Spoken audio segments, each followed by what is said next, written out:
Hello, good evening everyone, it's David from mdbootstrap.com. Welcome to another webinar from our MDB live series, and today we're gonna learn how to use React. So within an hour I'm gonna show you the basics of React. As always, we are streaming into two platforms, YouTube and Facebook. So let's wait a couple of seconds so that everyone could join, and we will start shortly. If you joined me last week on a Vue crash course, you probably already remember that we've been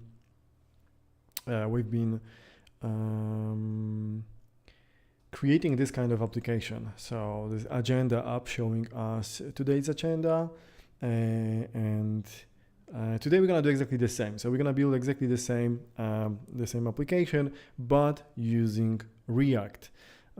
So if you've been with us last week, you will have this kind of comparison, so you can see what's the difference in doing this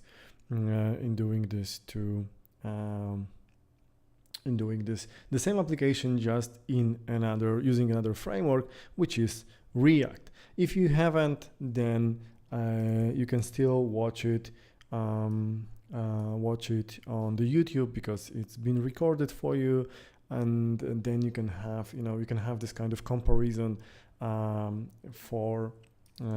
between those three actually frameworks, because next week we're gonna do exactly the same, but this time we'll be using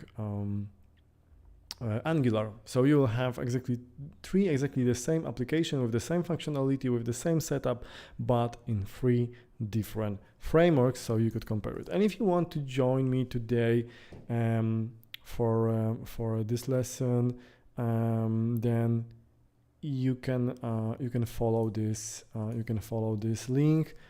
This is where you will find lesson files. This is where you will find all the steps which are required for this lesson to happen.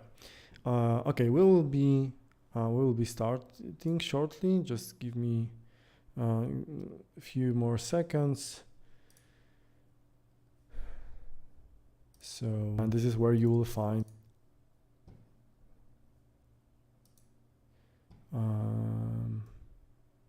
let me just check, because there is for some reason there is no chat on YouTube.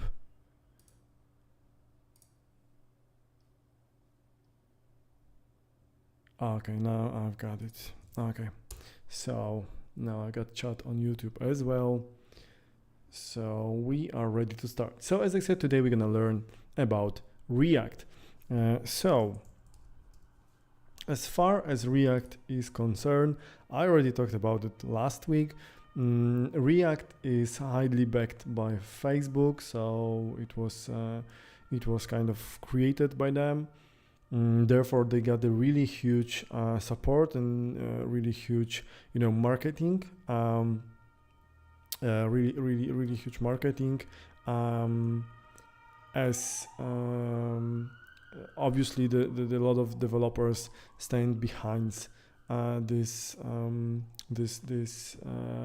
framework, so it's very often updated. It's being developed very, very quickly. There are new features coming, and there is obviously a really huge society behind it, and obviously that shouldn't be surprise to anyone, as this is Facebook project, so they really put a lot of attention over there, which is obviously not, I don't want to say is unfair, but for other projects like Vue, these projects obviously don't have that much support from huge companies. So it's nothing wrong, but yeah, I mean, it's just kind of easier when you have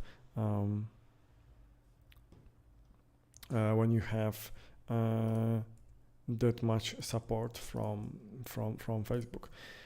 Mateusz, here is your link for the YouTube. There is a higher resolution on YouTube if you want, so feel free to do it. Okay, coming back to React. So here you can see the companies using it. So it's a really nice portfolio. Yeah, Airbnb, Uber, Twitter, Pinterest, and so on. Obviously, the fact that they're using it doesn't really mean that they are using on the main page, but they might be using this on some internal projects, but still this portfolio is quite impressive and show you that this is widely used. Okay, so let's start. What we're gonna do, we're gonna start with creation of a React project, empty React project. And what we're gonna use for this one, we're gonna be using create React app. So this is something which we have to install first. So let's see how to do it.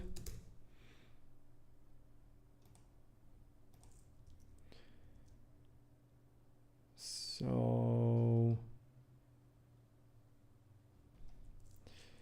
let's find npm version.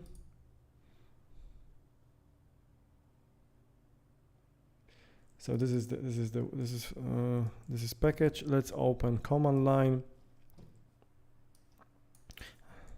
npm install -g globally create React app, and this will install for us command line interface of React, which allows us to create new application easily. So what we're gonna do now, we're gonna create new app. So let's do this one, create React app. So create React app, let's call it agenda.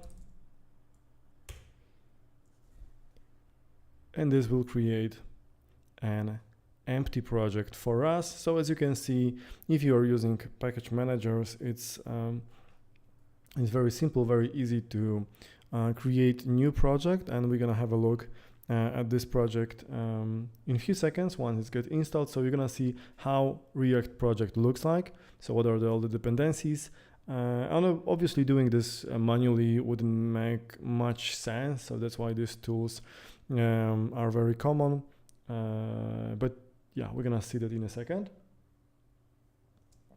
What we also can see already is that we'll add this MDB library here, and this is also fairly easy. What we have to do, we have to just install it, npm install MDB React, and then just import some CSS into it, and this will do the job. Okay, so it's still installing, so you can see how many dependencies are there. So let's get into agenda app. I will just make it bigger for you guys in case you don't see it. So let's open our Visual Studio Code over here. Okay, and now let's have a look at the project structure quickly. So we have a node module, something which you already know, and you can already see how many dependencies are there. So yeah, there are a lot, there are a bunch of them. So you really need a lot of dependencies, a lot of libraries to use React, but obviously you don't have to install it manually. So it will, npm will obviously do it on your behalf. Then we have our public folder. So similarly to Vue, so we have here all the assets which want to be public so that others could see them. We have a source, so the place where we put code of our application. Okay, so let's now add this MDB to this one, so we could recreate our agenda app using some MDB components. So just run npm install MDB React, and that's gonna install this as a dependency. And the next step will be just to add to index.js, inside the index.js some dependencies to it. Okay, so this has been installed. We can get rid of this one, And now let's get to source index.js, and here in a place of at the beginning of the file, we're gonna add this dependency. Obviously, if you want to start it, we're just gonna type npm start, and this will start our application. So it will open our server at localhost, and this will automatically open up this one. So as you can see, we've got this starting adding source app.js file to reload. So let's have a look. Let's have a look at these two files. So we have this index.js file, which is entry to our application. So this is the starting point, right? So this is the point where our application is starting. And what we can see here is that we have this option React render, and this obviously, as the name suggests, will render our app component, and it will attach it to our root element. So let's have a look how let's have a closer look at this one. So just for the sake of this tutorial, let's do something like this. Let's remove, as you can see, we have some few imports over here. So let's for a second just remove them. So I'm gonna remove everything, and I'm gonna just start with something which is like totally necessary for our app to start. This is required. So as you can see, what we really need, we just need React and React DOM. We have to import these two dependencies. And what we can do, we're gonna use this React render function, but instead of rendering an component over here, we're gonna just use a simple h1 tag. So let's see what's the result. And surprisingly, to some of you, it works. So, you know, you might be kind of surprised, right? Because, you know, this is JavaScript, and if you would try to, you know, put something like this into JavaScript function, you would probably get an error. I mean, you would get error for sure. So how come you're not getting error here? And the answer is that this is not exactly a pure JavaScript. This is so-called JSX. So this is like some superset of JavaScript used by React, which allows us to do things like that. So we can provide, we can for example, use these tags as a parameters, and this will not raise any this will not raise any exception. So as I said, React creators created a language called JSX. So it's like JavaScript XML. So it's an extension to JavaScript language syntax. It's very much like a JavaScript rendition or version of HTML. So it's like, you know, it's like a mix of both. So that's why we can use it. Okay, so now let's now open public index HTML. So this is our file, and we're not gonna, you can see again here, let me close console for a second. So you can see this like auto-generated file, right? So we have a lot of code over here. So we have some meta scripts, meta tags over here, some manifest, some check whether the JavaScript is enabled or not, and something to let users know whether they are using JavaScript or not. So let's do another example. So I'm gonna remove this auto-generated file, and I'm gonna replace it with very simple div. So we don't have anything except for our div root over here. And what happens here, I mean, our page still works. So as you can see, and if you remember our function in index.js, this render function, what this function does is actually tells React to dynamically render this content, this first argument, and attach it to our root element, right? So this is what is happening here. If we go to our index.html, we have just this root and nothing inside it. And when we go to inspector, what we're gonna see is that React automatically attaches this h1 tag, this h1 element into our root. So although it wasn't here, this is automatically getting attached to it. So let's revert all the changes. I hope you know I hope that now you have this kind of feeling how this works.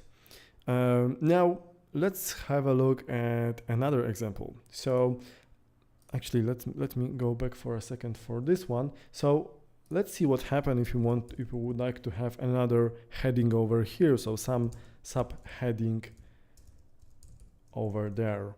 And when we go to our page, we're gonna see an error stating that our JSX element must be wrapped in enclosing tag. So in other words, we cannot use it like this. We can't have two tags next to each other. We have to have one single enclosing tag, for example, div, like this one. So now this will work. So it's working fine, but you may ask, okay, but what if I don't want to have this extra div over here? What to do then? So obviously React creators thought about it already. So what you can do, you can replace your div. Oops. You can replace your div with something called react.fragment, which will work pretty much the same. So it will combine this all together. It will wrap this element, but then in the end, it will not create an extra div over here. So the result is like we would pass just these two elements directly into our render function. Okay, guys. So what I'm gonna do, I'm gonna paste for a second the final code of our app, so you could see what we're gonna be building today. So this is app. Let me reset this one. Okay, so this is the app which we're gonna build today. So again, if you've seen our previous webinar on Vue, this is exactly the same app, but today we're gonna build it using React. And if you haven't seen it before, then let me quickly go through this one and explain you what it does. So what it's doing. So this is like agenda app. So we can imagine like, Google Calendar, and you're checking your agenda for today. So we have some events over here. What we can do, we can remove those events. Each event has its time, title, location, optional location, and optional description. And we can obviously add something new over here, which will have some description, and this will add new event over here. And we have some placeholders to the right. So in the future, we're gonna reuse this app. So we're gonna see how we can connect to an API, which will give us a real forecast for today. But that's just that's in the next one. But what you can also see here is that we have this counter over here for events. So if we're gonna remove something, it will decrease. So this is the final app, and this is how it gonna looks like. So yeah, let's start doing this.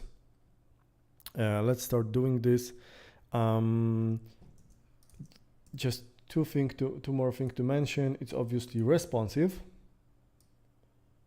So if we shrink the screen, it will get one below the other. So on the smaller screen, it will look like that. And let's just quickly go through code just to have a better understanding what we're gonna build. So at the very beginning, something you already seen. So we have all these imports, right? So this is where we are importing. This is where we are importing all the necessary dependencies. So that's the one thing. The second thing is our class. We have class app and class event. So we can think of class as a component definition, right? So if you have sort kind of knowledge about objective programming, so you might be familiar with classes. If you are not, don't worry, we're gonna cover this one here. So these are like two components, and we will be using our event component inside our app component class. And obviously what we can do at the very end is we can extract this event to the separate file, and this is something which is like a good practice, common practice to do. Just for the sake of this tutorial, I'm gonna keep it within one file, but what we could do, we could just remove this one, put it in new app, or actually event.js file, and then import it here so we could use it. Now let's have a look at these two classes. So what do we have here? So the very first thing you can see, which is new, which might be new to you, is a constructor. So without going into details, I just want to, kind of remember that whenever React renders something, right? So like we've been rendering our heading, so whenever it renders some class or components, it executes like a few functions in a certain order. For now, we just need to remember that constructor is actually called before a render function, right? So every time we want to show something on the screen, there will be like few function called, and the constructor will be first, and then the render will be after that. So actually, this is like to be more precise, let's have a look at this one. So this is so-called mounting phase. So it consists of 4 steps. So constructor, get derived state from props, render, and component did mount. And this will be important for us later on when we will come to props and states. So don't worry if you don't understand it. For now, we were gonna cover them very soon. And by the way, I forgot to mention that as always, we're gonna try to keep this learning part within an hour. If you have any question, please do not hesitate to ask them directly. If you have any questions which are not related to the React itself, but something else, but still within, let's say, IT domain, please also do not hesitate to pose this question, to ask this question. I'm gonna answer them, but later on after the learning path. Okay, so this is the constructor. So we're gonna get there when we start building this. Then we have few functions here, right? So we have these functions. This is called add event, handle input change, handle delete. So these are all functions, like nothing special here, like some other JavaScript functions. And then we have our render, which, as you can already see, contains our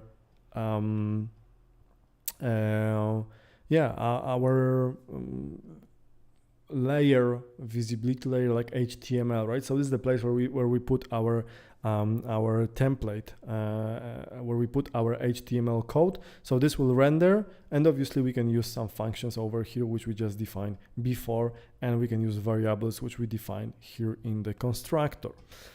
Okay, so let's move further. So as I mentioned before, what we're gonna do, we're gonna create this event component. So this is event, this is event, this is event, and that is also this is event as well, right? So the green ones are event. Then we are encapsulating them into our app component, and our app component is included inside index.js. So this is this kind of hierarchy which we use. Obviously, it could be a much more complex if we want, and usually it's a little bit more complex. So, for example, we could think of it like, we have our index.js file, and then we could have like home component, or then some, e-commerce component. Inside e-commerce, we would have some products, and so on, and so on, and so on. But basically, this is how it works. So this is like this components looks like. Okay, so and finally, the last element is something which you already know. So this is this React DOM render. So this is function which we call to render. As you can see now, what we are doing here, instead of providing an HTML or JSX code, we are just providing a component to it. So we are telling React to render this app component into our root element. So let me just check if I reverted these changes. Okay, index.html looks nice. It's default one. And our app.js has, sorry, not app.js, our index.js has this here. Yeah, actually, this is a use case, right? So before we had this app.js defined here, and we were exporting this and importing inside index.js, but you can define this app also inside this file. This is what we done here, just for the sake of simplicity for this tutorial, not to make it too long. So let's start from scratch. So this is our starting point. So what we have here, just few, we have some few imports over there. We have our class app. So this is our component app, which we are defining over here. For now, it's just returning something like that. So not much, just schedule app. But this is our baseline, right? So what we're gonna do now, we're gonna replace this part with something like that. Let me format this one. So one thing which has changed here, let me show you that. So before we had return and just single line, but because we want to return something more complex, what has actually happened, we added this curly braces here, and now we are encapsulating our code of our app with React fragment, and then we are using just a simple Bootstrap grid, right? So if you know Bootstrap, you know we have this like container row and 2 columns. So let's have a look at this here. Your render method should have return statement. Let's see what it's, oh yeah, obviously.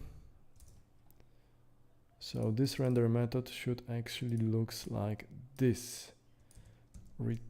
No, come on. This one should be like that. Okay, right. So we were missing this return statement here. Okay, now we have this very basic setup. So let's add some CSS style to this one, so we could see our columns over here to make them visible. So what we can do here, I mean, what are the options to add styles in React? So there are a few options, obviously. So one is that we could do it like old way. So style equals to border and then 1 pixel solid green, and this will add us this this style over here. But this is like, you know, obviously adding inline styles, it's never a good idea. So we're gonna do it differently, but I want to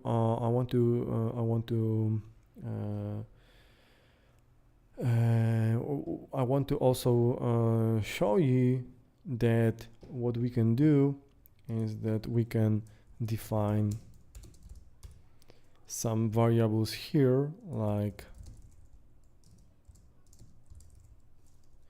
red,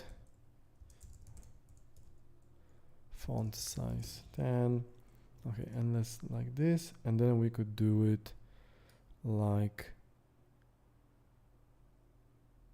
we could use it like something like this.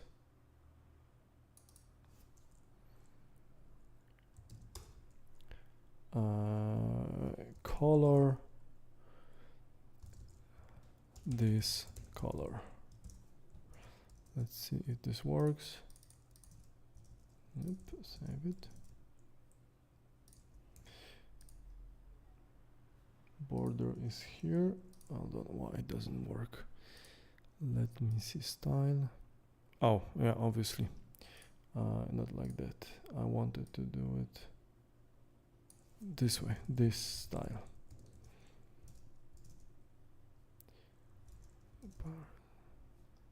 And then we don't need this one. It's single. And now this style got applied here, right? So what I'm trying to show you here is that you can have variables, and then you can use these variables as your attributes, right? So even for styles. But as we mentioned before, this is not a good idea to do it like this. I mean, obviously there are some cases when sometimes you need to add some style, and it doesn't make sense to create, you know, the whole class for this one. So just for you to know that you can do it, and you can you know programmatically change these values, right? So you can change these variables and then use these variables into our code. But the way we want to usually do it is just to have this file with some styles over here, add some classes over there, and then what we need to do, we just need to import this like we would do with normal HTML files. So I'm gonna do index CSS. I'm gonna correct my typo. I'm gonna add missing semicolon, and this will apply these styles to our columns. Okay, so this is how you use CSS inside your React application. Okay, so finally, let's just change this one from 9 and to 3. So what we're gonna have here, we're gonna have this left column much wider. This is a place where we're gonna have our events, and on the right side, we're gonna have some small menu, some sidebar, side menu, where we're gonna keep some extra information. Okay, so let's move to the classes and components. So something which we already touched a little bit. And let's add new class here. So we have this class app. So let's add a new class now. So we're gonna start with class name. We're gonna call it event extends component. So the component is like, very default class. Let's have some state over here, and let's render return schedule item. Okay, and let's have it here. And this is like our very first very simple definition of our class. So now if you are new to this subject, if you are new to this object-oriented programming and so on, like classes, I really like this comparison. So if you can think of this class like a definition of the object, right? Like a stamp. So, we have created this one, but until we use it, until we make this stamp like this one, right? So this is our class. This is our stamp. And until we use it, it doesn't really exist, doesn't really matter, right? But on the other hand, if you would like to create like 5 instances of our class, we can very easily do that, right? So we just press it 5 times and we're gonna have few instances. So this is definition and this is instance, right? So let's see how to make an instance now. So what we can do, obviously we could do it like that. So instead of app, we could just render our, render is not a function, hold on. What we did wrong here. So this is class event extend return event, React DOM render app.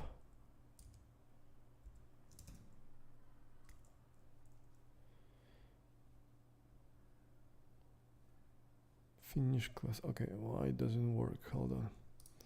Class event and extends component. That's work fine. Let me see if I made some typo here. Not really. Okay, now it works. I'm not sure what was wrong, but anyway. Okay, thanks Izari for letting me know. Yeah, ender. This was the typo. Thank you. Yeah, so you're right. So we can obviously do it like that, right? So we can use this function which we already know, but this is not very useful because we don't want to render this event here. What we want to do is we want to have this app mounted to our root element, and we want this event inside here. So the other option to do it is to use it like this. So JSX allows us to use these components like we've been using any other HTML tag. So if we do something like this, it will replace this element with the with our component. If you want to have more of them, we just need to copy paste them, and that will create few instances of this class. Okay, so I hope it's clear for now, by now. So let me know if something is unclear, so we can just stop and make sure that that you understand it, because without knowing that and without understanding this concept, it might be a little bit more difficult to get the next concept. So if something isn't clear, just let me know and I will slowly continue. Okay, so let's change now this. Let's change now this one to something a little bit sophisticated. So something like that. This one. So we're gonna return this like time and the title here, and as a result we should see 3 entries in our agenda. Okay, so now once we know how to create components, probably we would like to also pass some data into it, right? So we, it doesn't make sense to create this hard-coded component, so we would like to have this and that, being able to set them dynamically. So how can we do it? There are again few options to do that. Let me remove this one for a second, and let me actually change this phrase to something like this. So I'm gonna use it like HTML tag, and I'm gonna pass something like meeting with John. So now in order to get this value into our component, what we can do is we can do something like this. This props children, and this will give us following result, right? So obviously if I'm gonna create, let me do it like that, let me paste it here, and let me save it. So obviously now we can pass different arguments into our components, right? So now this is dynamic, and it works much better. But then again, the question is, what if I want to pass more properties, not just this string? Well, we could obviously try to pass some complex object here, like we could just create some object, right, and try to parse it later on. So passing some name, date, and so on, and then try to parse it or whatsoever. But there is no need for this one, because obviously React creators thought about this use case, and they came up with this option to pass properties using tag attributes. So what we can do something like this. Give our event a title, meeting with John, pass time, and obviously we can do it for like different events.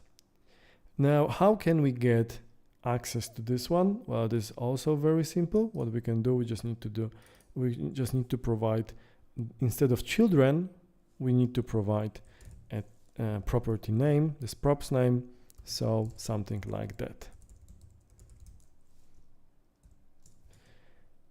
And this will create us this kind of events. So now, as you can see, we can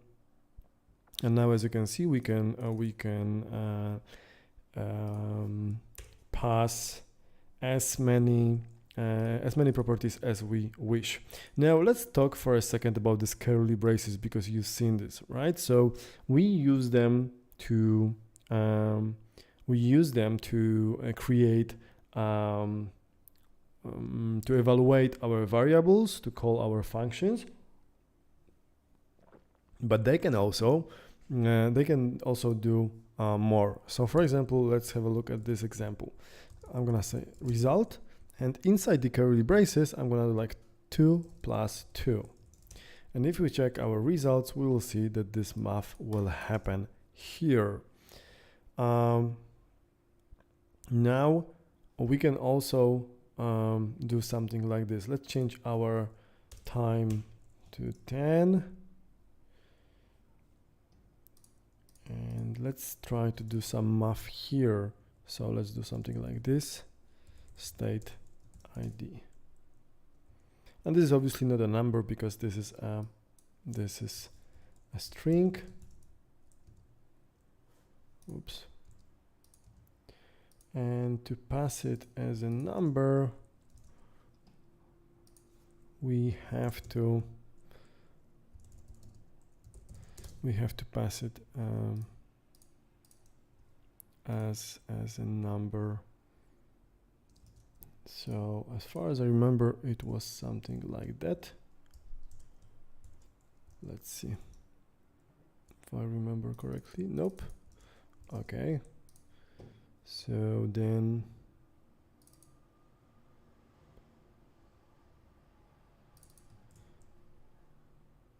that should be okay. I'm gonna check that. As far as I remember, that was curly braces, but maybe something. No, it should be curly braces. Not sure what it doesn't. Oh, this is time. Okay, now this is the reason. It's not ID. This state. This props. Oh, now it works, right? So I was using wrong ID. So if you want to pass number, we do it like that. So we can also do this kind of math over there. Well, we could obviously use some other functions like JavaScript functions, for example, date now, which will provide us a date. Well, this is not really readable format, but this is like, you know, this is this epoch, which provides us number of milliseconds from certain date. So if we want to, we can show it in a different day. Now let's have a look at another example, because like what we've been just discussing is just these props, right? So these are properties. So the properties are all values which are sent from like a, you know, mother component into the child component, right? So this is what we are talking about right now. So now let's see if we can change it. So let's do something like this. So we have this props type here. We have time, we have title. Let's change time to what we had before. We're gonna use string for now. And let's add some button over here. So I'm gonna have a button, change my title. And what we want to do is what we will try to do is when we click this button, so we have this initial value which comes from, you know, app, right? And when we click on this button, I want this title to change to something else. So let's try to do it with simple function. So I'm gonna do on click like you would be doing in normal JavaScript. And what we're gonna do, I'm gonna just try to update this. So this props title equals to new title. So I want to, whenever I click this one, I want this one to change to the new title. Let's save it, and then boom, we got an error. So so the problem here is that I made this kind of mistake that I combine. Now this he didn't like this one, but still we were gonna have error which will say cannot assign to read-only property of title. So what does it mean? I mean, this means that all the properties which we are sending from our component to another component are by default read-only, or in other words, they are immutable, so we cannot change its value. So you probably wonder how we can solve this issue since we cannot override it, right? And sometimes we just need it, right? So sometimes we want we need to override it. If user, for example, sees his agenda and want to edit the time because he realized the meeting is now a different time, and he want to postpone it, he want to do it, whatever, right? So obviously there will be cases when we want to change it. So this is what we're gonna learn right now when we move to something which is called state. So now we've been talking about the properties, and now let's talk about states. So let's add something new to our event. We already have this state placeholder over here, and the state is the state is something which is, let me put it this way. In order to keep track of the component internal state or configuration or settings, React developers created, this special variable called state. So we have like three things, right? We have a props, we have a states, and we have a variables. So let's see how it works and what are the difference. So I'm gonna define few states here. So I'm gonna say time, and this is like 10. And we have title, and this is like my state title. So we knew that this is coming from state. And let's just change this one to this state time and this state title. So now it's not props anymore, right? So we're not gonna take care about that one. It will use this one. Okay, I'm gonna remove this function as it didn't work for now. So I'm gonna remove it, and I'm gonna whoops, where is my window? Here it is. So now we have this my state title, right? So we are ignoring props for a second, and we are focusing on state. Now, let's add some variables so we could see the difference between the variables. So in order to add variables, we have to do it like this: constructor,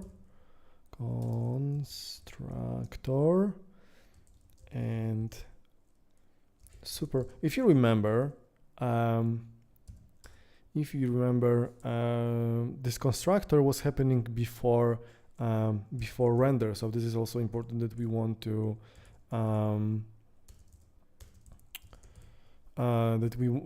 to create these variables before this component get already rendered.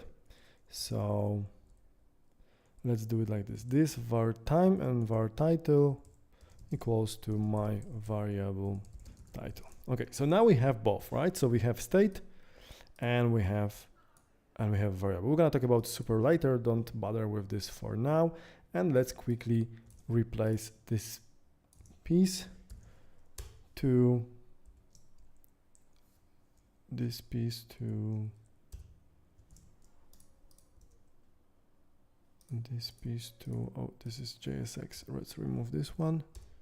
Okay, now it's better. So now we have this state and variable, right?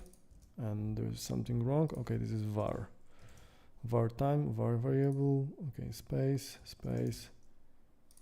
and now we have this one. Like, so we have both of them. So now what's the difference? There is one very, very significant difference between working on variables and state. So the state variables are meant to re-trigger, or actually to trigger re-rendering of our view. What does it mean? If we update our state variable, React will take care of re-rendering our view. So if you remember this from our JavaScript lessons, every time we wanted to do something on a DOM site, right? So we were updating some value, and then in order to show it to your user, you had to do something like get element by ID, inner text or inner HTML, set it, and so on. And every time we update our variables, you had to take care of this one by yourself, right? So And this is like beauty of this all frameworks and libraries like React, Vue, or Angular, that they all have this mechanism there, right? So you're gonna see it soon that if we just bind this variable with our presentation layer, which is here, so this is binding, and once we bind it, React will kind of listen on this variable, and every time we change it, it will automatically re-render our view for us. So we don't have to do anything on that. So yeah, so let's have a look. Let's have a look at quickly in this example. I will just paste it so we don't waste time on typing this one. So we have like two buttons over here. Look at this. So we have not much has changed here. So we have again this title, but we added the button to this one, and we have this variable, and we added the button to this one, right? So and again there is a typo here, var time. So what we want to do, I want to show you the difference between updating a variable and between updating state and the variable, right? So here we have variable, and now when we click on this button, we will update this title to my new variable title, like this one. My variable title, it should change to my new variable title, and the same here, right? We have my state title, and it should change to my new state title. So as simple as that. So let's see what's gonna happen, and let's open console, by the way, here. Let's clear it. Clear. Okay, and now let's try this one. So boom, we changed the variable. So this is the value of the new variable. We are printing this out here, but nothing has changed here, right? Okay, so let's try with the state. Boom, we changed the state, but oops, what's going on? Something doesn't work. It didn't change here.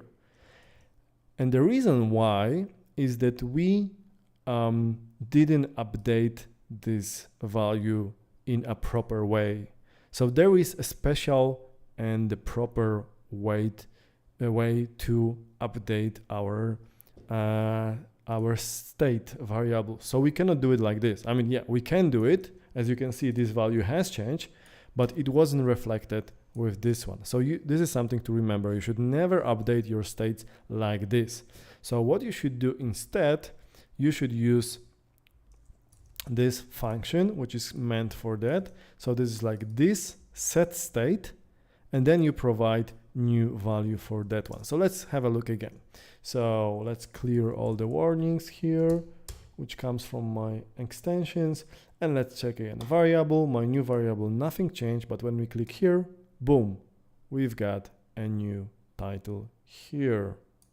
And this is the beauty of all these frameworks, all these libraries. So, you know, as soon as we change something over there, it's just happening automatically.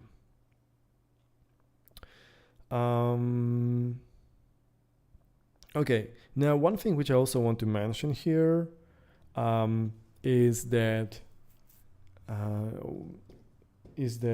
look what happened here. So although we have this new title on the front end already, our console still shows us the previous one. Why? So let's try again. Okay, so now it's changed. Let's try again. Maybe we were too slow. So I'm gonna refresh this one. I'm gonna click once. Oops, something odd is going on. I mean, we have this new already here, but here we can see already the old one. Let's try again. Okay, now it's working. So what's going on? The problem here is that this set state is asynchronous call, right? So if you have this JavaScript background, you know that the asynchronous call, you know, you never know when the response comes back. So usually it happens very fast, like here. So you can almost immediately see the change, but it may happen to you that you will have to wait some time until this change will will propagate it. So when you call a setState function, you told React to re-render. So, you know, you have this asynchronous request for update. And obviously you're expecting this to do it straight away by checking the state. But, you know, you have to wait for an event that is fired to take some time and to this update occurs.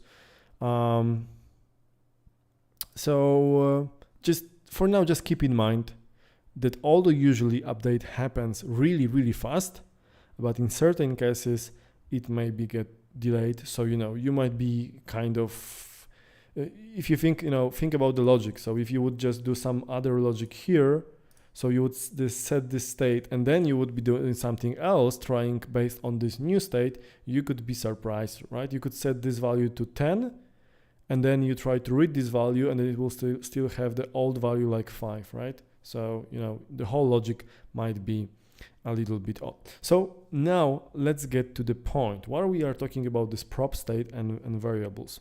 So let's get back to the original issue. Original issue was that we are getting values from our parent component using props and we can't change them. So how to solve it? Well, it's quite simple. What we're gonna do is we're gonna combine both states and props. So inside our constructor, we're gonna do something like this. So we will assign this props, so this value which is coming from app component to our state here.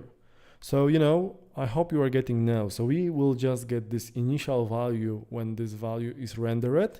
We will reassign it to state, and from now on we're gonna use state, and state obviously we can change, right? We can adjust it. So this is what is happening here, right?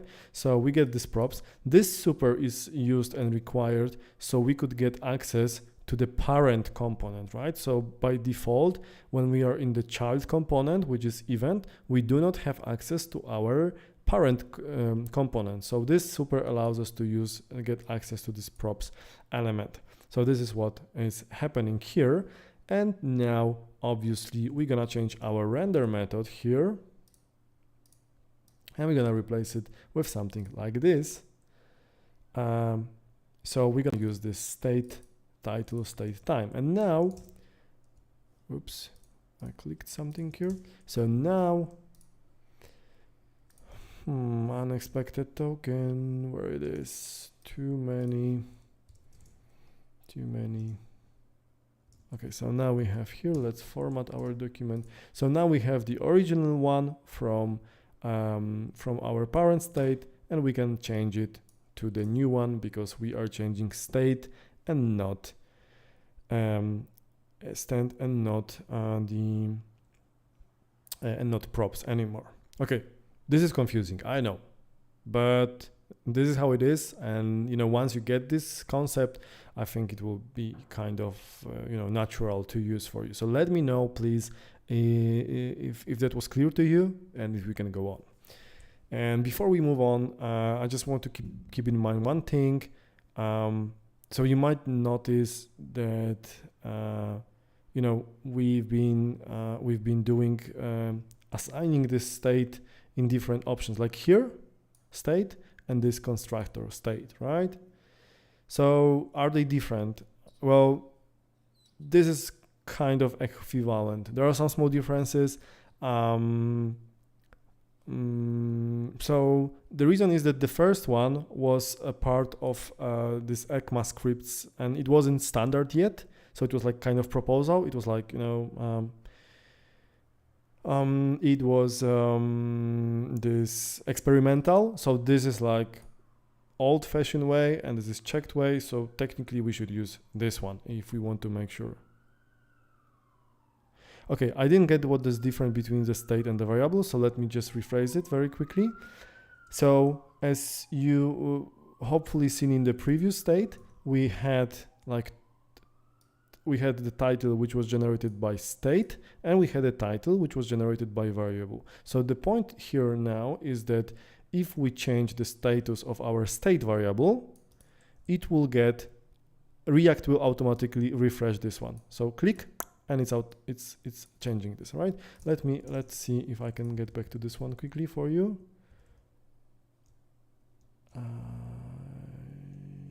Yep. Nope. This one. Okay, so again, this is variable, this is state variable. Now I'm changing variable and nothing happens here. So the front end is not updated automatically. And then this is state. So I'm changing value of the state and boom, React automatically refreshed our front page for this one. So again, variable, although I changed the variable, here is the new value, and nothing has changed on the front because it's a variable. It's this simple JS variable. This is state variable, so something React specific. I'm changing it and boom, it's automatically refreshing the front end for me. So this is the one reason. And now I'm using, I'm assigning props to state because we cannot change props. So if you try to update this one using JavaScript, you will get error that you cannot change because it's read only, right? So props, we use props to send data from parent to child component. This is so-called props, but we cannot change it, right? If this value get assigned here, we cannot do anything here. So what we are doing here, we are getting this value which we cannot change and we assign it to state, and now we can change this state, and we are doing this to state, not to variable, because if we change state it will automatically refresh the page. Okay guys, let's continue. If something isn't clear, then we'll get back to this one. So let me just do some quick cleanup. We're not gonna update these states here, so that was just an example for you. We will in our application, we're not gonna update them later on. So I'm gonna remove it from here. We're not gonna update them. Okay, now let's talk about a little bit about loops, and we are running out of time, so I'm just gonna speed up a little bit. So now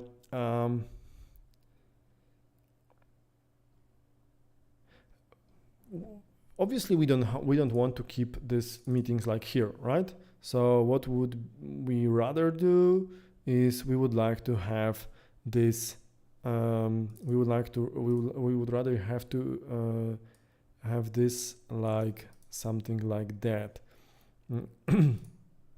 So in this app we would like to have something like this. So we will have this array of events defined, and we would like to just automatically render them, right? So go through all of them and then render one by one. And then again, obviously, this is like a demo app. In the real world application, we would just call an API like our Google Calendar, and in the response, we would get this array. Now we are skipping this part with calling an API. This is like separate lesson, and we are just mocking up this response. So we are assuming that Google Calendar replied to us with these 3 events over here. So now we have to loop through this element. So let's see how we can do it, right? I mean, I said that JSX is more like, you know, it's like mix of JS and HTML. So let's try to do it like this old-fashioned way. And you can already see that, well, it doesn't like it, right? And obviously it will throw an error. So we cannot use this normal loop like we would do in JavaScript. So what we can do, we can obviously create a function over here. So I'm gonna create this function, just function, my function, and this function is just looping. It's some loop. And technically, what we can do is we can just call this function here. So this, my function, and this will work, right? So now our loop is working. So we can see the looping inside here. So There's a question from Dario, but this is not related to React. So Dario, please like wait another 10 minutes and I will provide you the answer for that one as well. Okay, so now you see that we could loop using normal JS if we have separate function for that. But obviously this is not the best idea. I mean, technically, if we want to loop through this array, which we defined before, well, we could do it. We could do something like this. And this will render our object. So this is what we expected, right? We wanted this to render all this one. So this is returning this my array event, and this is automatically rendering it. But there is an easier way to do it. So let me remove this function. We're not gonna use it. So React allows us to do something like this, and let's have a look how it looks like. So we have this state event map. So for the state events, we are using map function. And for each event, we will create this entry over here. So let's see how it works. And it's working fine, but it's giving us some exception here. Warning, each child in list should have unique key. So then again, none of this, if we check this one, they are kind of same, right? They don't have unique ID, so it's gonna be difficult to edit, to to find out. For example, assume that I want to remove this one. It's gonna be difficult to remove this one because it doesn't have any ID. So we need some key. So what I'm gonna do, I'm gonna update this events array here with something like this. So we've added few properties here. So we have ID, which is gonna be our unique key, and we have time, title, location, and description. And location description is optional, so we don't have it always like here. We have just time and title, and obviously ID. And we also have to change this a little bit. So this will change to something like that. And let me format this one.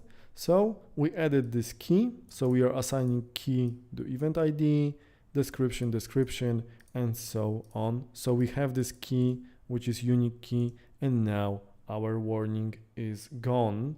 So we have this function done. And finally, let's just quickly change this event to show all the properties which we just added. So now we are showing this title, location, description, and so on. So it slowly starts using so it's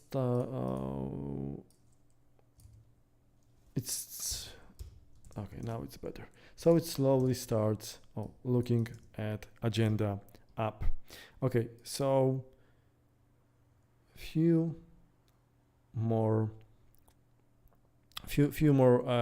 things about how to do it in React. One will be if else. So how do we do conditional rendering? So let's do it something like this. I'm gonna replace this one with this simple example. So we have function hello. So you can imagine this is like our function for which checks whether we are logged in or not logged in. And if you are logged in, then we will then it will show some content to the user, and otherwise we're not gonna show, or we're gonna show the alert that we should log in first. And this is how it works now. So please log in first, and the reason is that we have this value here, right? So we have this const is logged in. So if this value is false, then obviously we will render something else. If value is true, then it's different.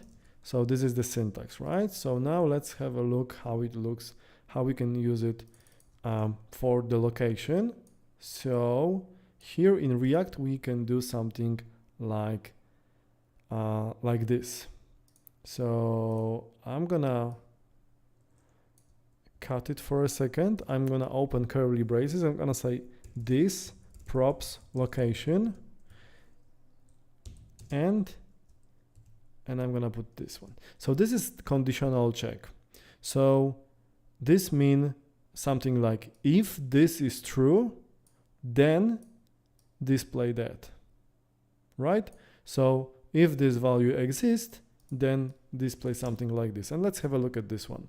So here we don't have location, so it's not displayed. So we should do the same with our description. So let's do the same, apply the same to our description. So then again, we have, if this property is there, then display this parameter, right? So this is conditional. This is conditional. This is conditional, and we can do also, we can do the same for you know, a little bit bigger block of codes, not only for the paragraphs and so on. So let's do one thing here. Let's import more elements from MDB, and let's do something like this. I'm gonna update this render method here.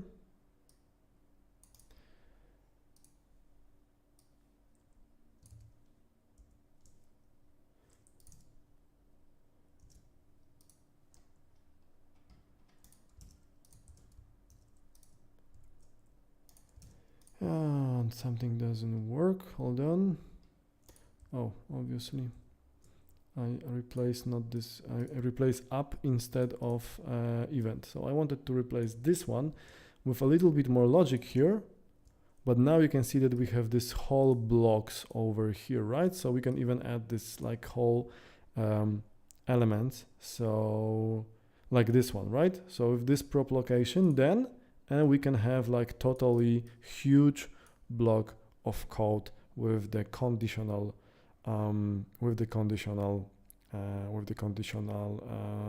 rendering.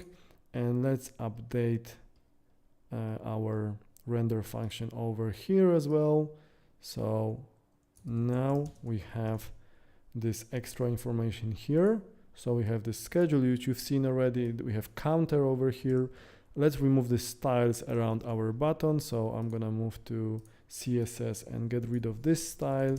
So now it looks better. Okay, guys, we are just reaching 1 hour. So there are just two subjects to cover, and we will be done. So I hope you're gonna stay with me. So one thing now very important in React is gonna be events. So how to send events from one component to another. So what we're gonna do is we have this nice button over here, and I want to use it to remove this one. So when I click on that one, I want to get rid of this one. So what is the difficulty over what is the difficulty over here is that if you remember this image, this minus icon is element of this event, but the list of all the events is in our app component. So when we click on this icon here, we have to somehow send this, you know, message to the app component, and let's see how we can do it now. So first of all, let's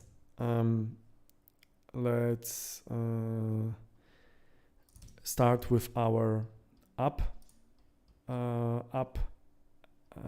component. And what we're gonna do, I'm gonna add this function here, which says handle delete. So what it's doing, when it receives this event ID, so like let's say remove event number,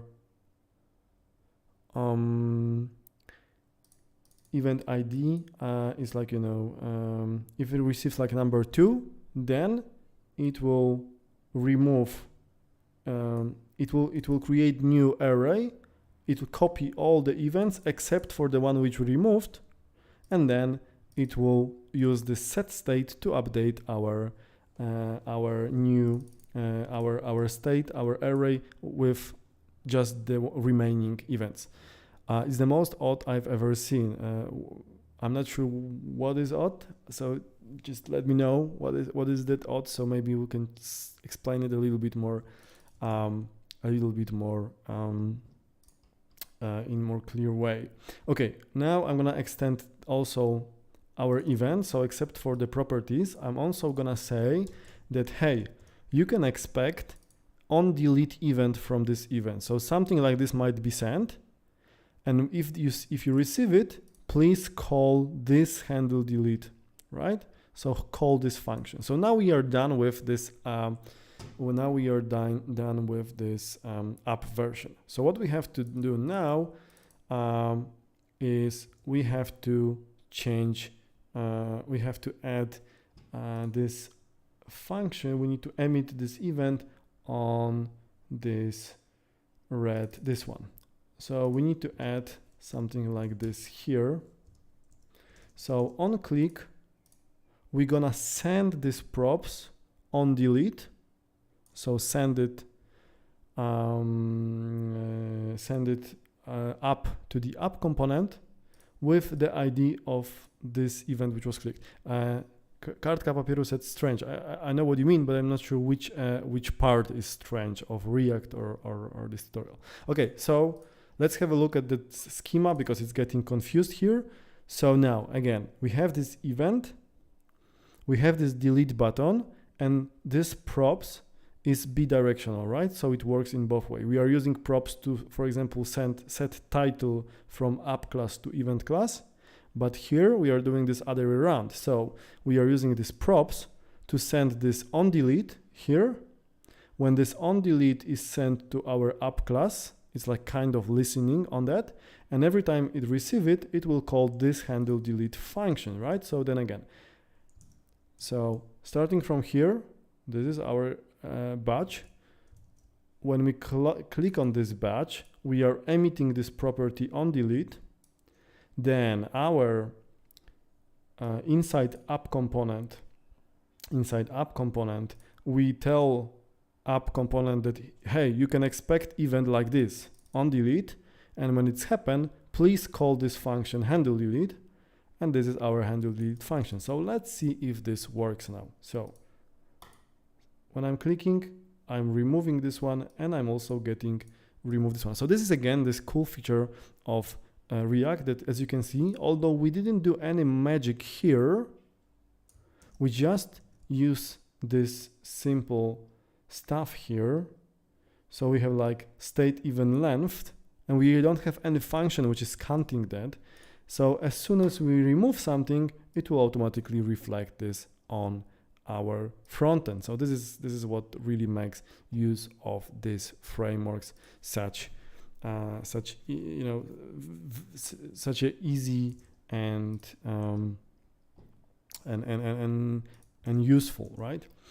Okay, so finally let's do one more thing. So the final step is to add this small window here, small modal, which will allow us to add new events to the list.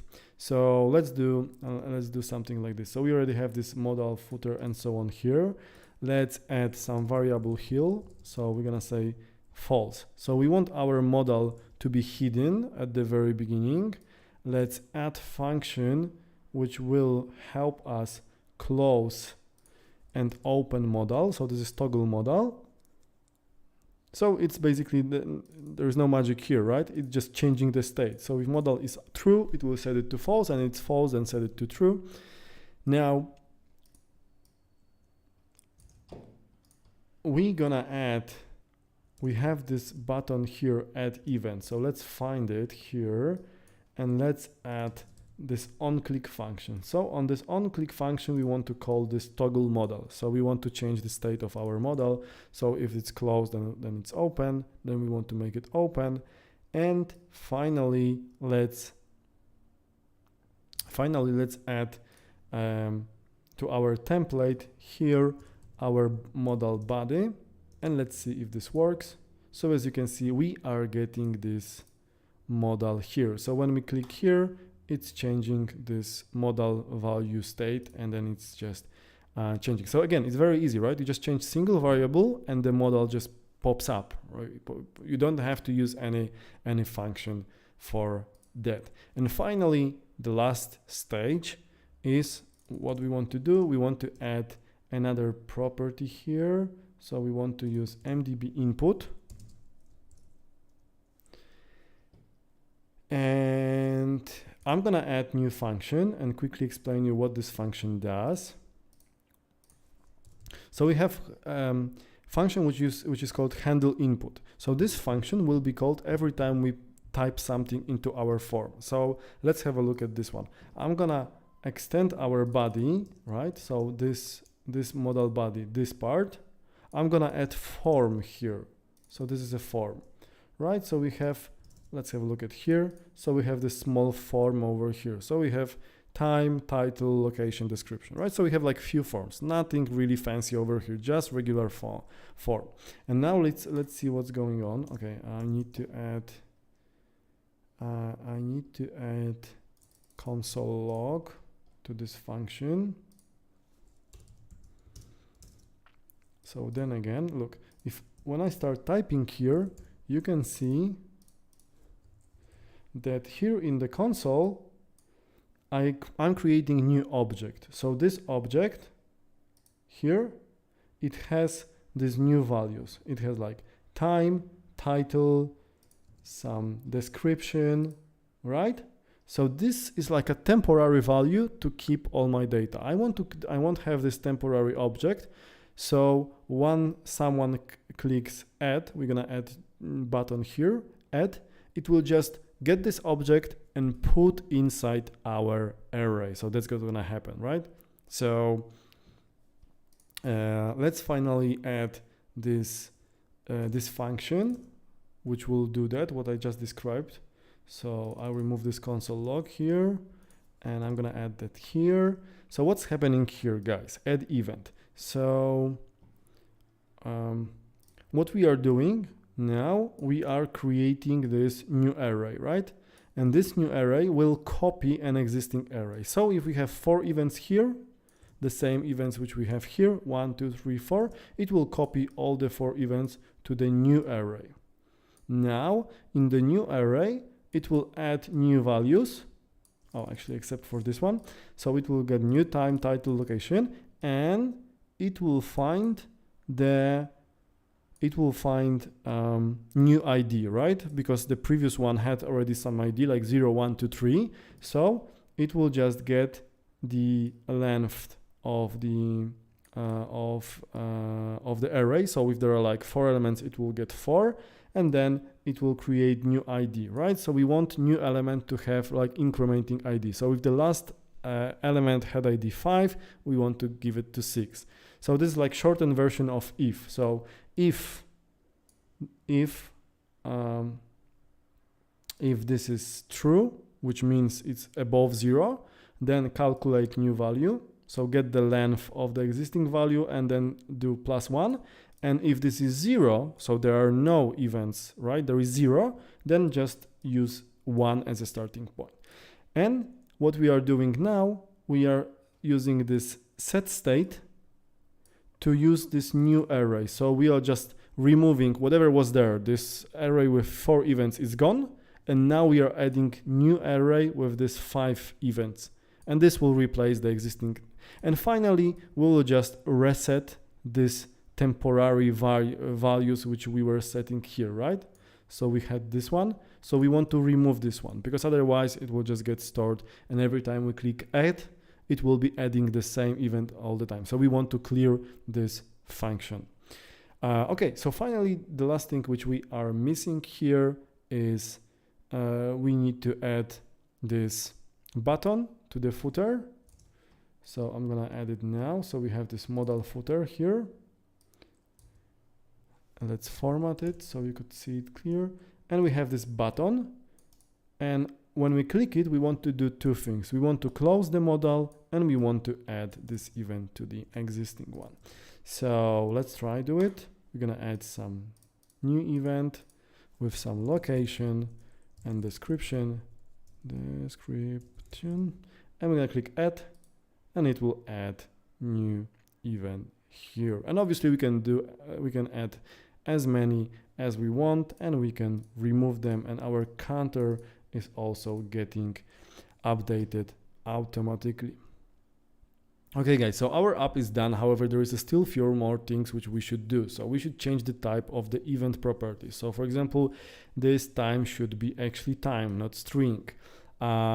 well, we should split our functionality into a couple of files. So we should have separate component for event and separate component for app.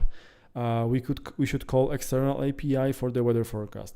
We should handle duplicates, right? So if there is like exactly the same event, we shouldn't add it, or we at least should give a warning to the user. So there are plenty of things we should do, but we already made a really nice starting application, which after connection to an API, and you could, for example, connect it to your own calendar, would be already a working application and could be your starting, screen for, like every day to see what's your own agenda.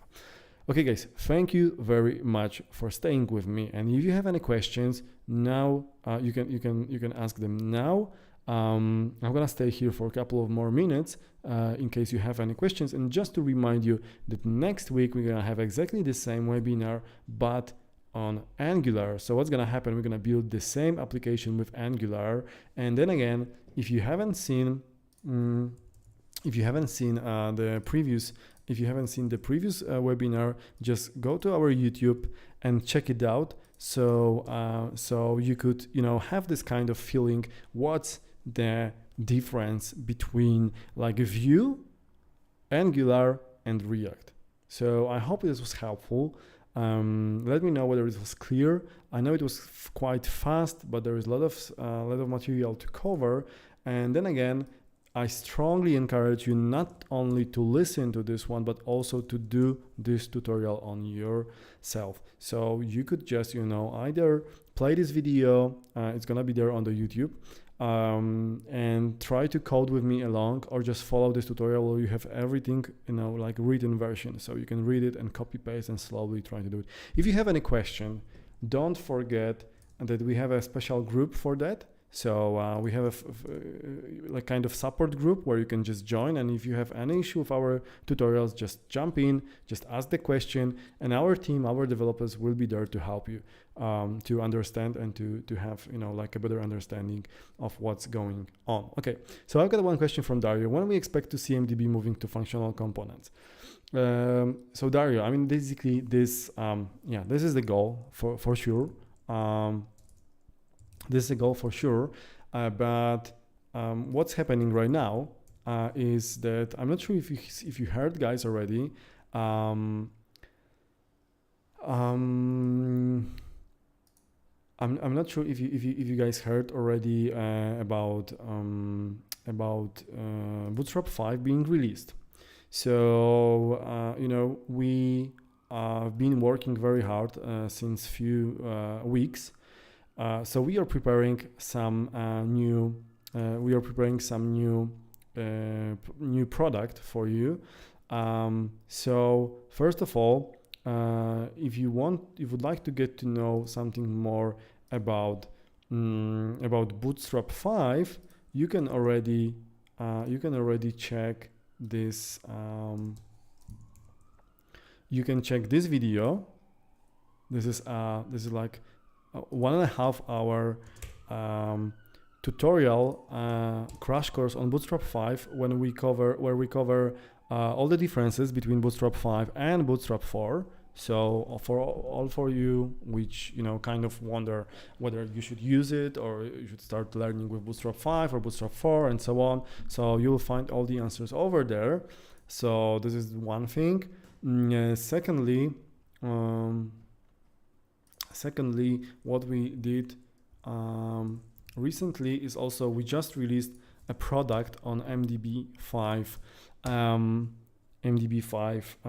So we have like new library, which is first of all totally based on Bootstrap 5, which is much lighter than the previous one. And secondly, it's using Material Design 2.0, so the newest Material Design. So it's like totally new, totally rebuilt. It's much lighter, it's much faster, and it's much more customizable, everything in SAS and so on. So I strongly encourage you to give it a try. I think it's awesome library. So coming back to your question, Dario, I mean, this is obviously on our to-do list, but for now, I think the full focus will go there. but yeah, I mean, definitely our React team will also focus on that. So so we will get there. We will get there. I can't give you any deadline for this one, but it's there on the list. So I hope it's gonna be soon. But it also might be like part of the MDB 5. But that's like the matter of weeks probably, rather than days.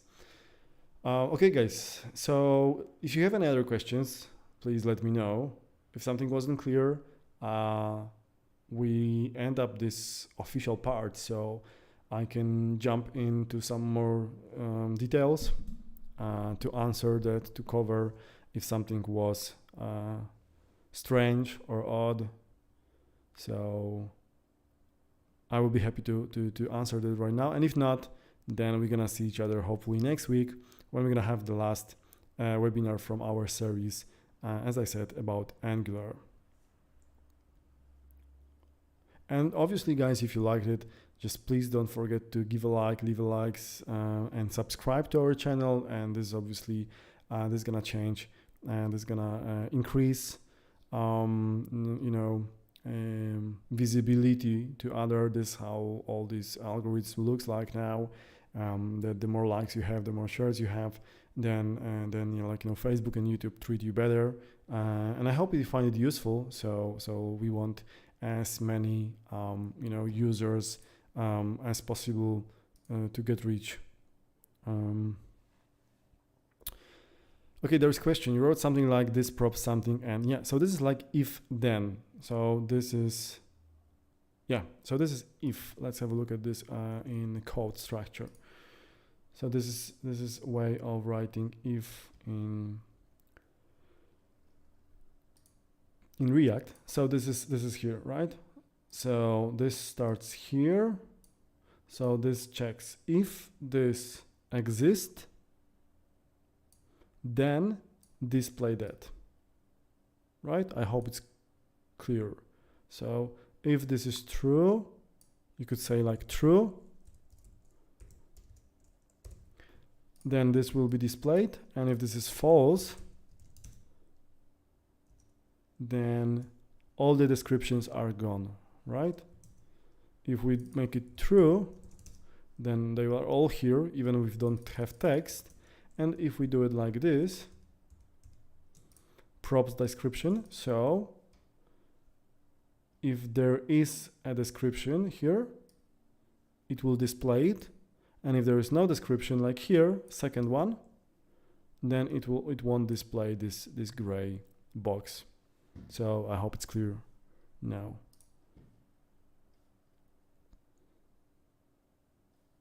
Okay, guys, so if there are no more questions, thank you very much for watching. I hope you enjoyed it. And if you want to learn Angular, so next week we're gonna build exactly the same but using Angular. So if you wanna have some insight on that, just join us next week. And I mean, we're gonna see each other next week, exactly the same place, the same time, and we're gonna learn how to build the same application but using Angular. Thanks for watching today. Have a good evening and see you next week.